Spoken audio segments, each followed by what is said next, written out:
తదుపరి కుంభరాశి ఫలితాలు మనం చూసినట్టయితే మరి అంతరిక్షంలో 300 డిగ్రీల నుంచి 330 డిగ్రీల వరకు అంటే 30 డిగ్రీల ప్రాంతాన్ని కుంభరాశిగా పరిగణిస్తున్నాం.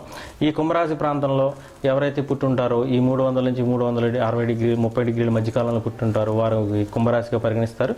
వారి ఆదాయం ఈ సంవత్సరం 8, వ్యయం 8, రాజపూజ్యం 3, అవమానం 5గా పరిగణించబడుతుంది.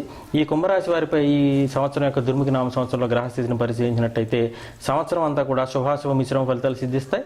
తలచిన కార్యాలు అతి కష్టం మీద నెరవేరుతాయి. ఇంటి యందు అశాంతి, మానసిక ఆందోళన ఉంటుంది. ముఖం నుండి తేజస్సు తగ్గుతుంది. మనసు కఠినంగా మారుతుంది. అతి నిద్ర, అతి ఆకలి, ఆరోగ్య సమస్యలు కలుగుతాయి. దైవ దర్శనాలు, తీర్థయాత్రలు చేస్తారు.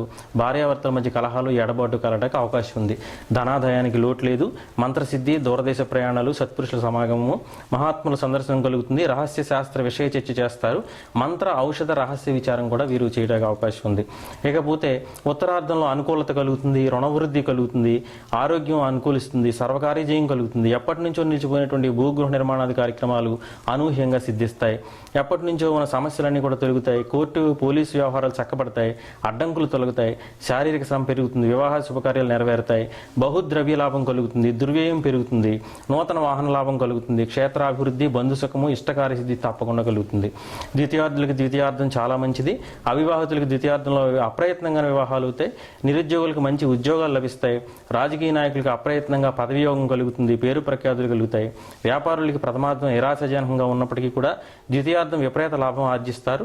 కార్మికులకు సామాన్యం, ఉద్యోగులకి స్పెక్యులేషన్ లాభించదు. ఉద్యోగులకు ట్రాన్స్ఫర్స్ తలచిన ప్రదేశాలను జరుగుతాయి. సంవత్సరం అంతా కూడా గురుబలం సామాన్యంగా ఉంది.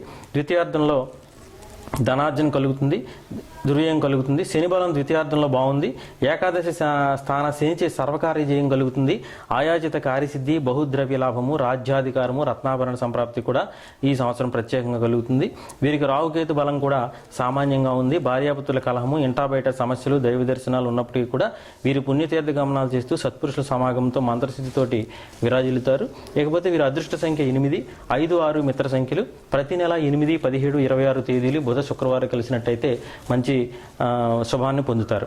ఇకపోతే గ్రహశాంతి, కుజ, శని, రాహు, కేతు శాంతులకి గ్రహాలకి శాంతులు చేసుకున్నట్టయితే వీరికి కుంభరాశి వారికి మంచి ఫలితాలు కలుగుతాయి. ధనిష్ఠ వారు పగడాన్ని, శతభిషం వారు గోమేధికాన్ని, పూర్వభాద్ర వారు పుష్యరాగాన్ని ధరించి కూడా మంచి ఫలితాలను పొందవచ్చు.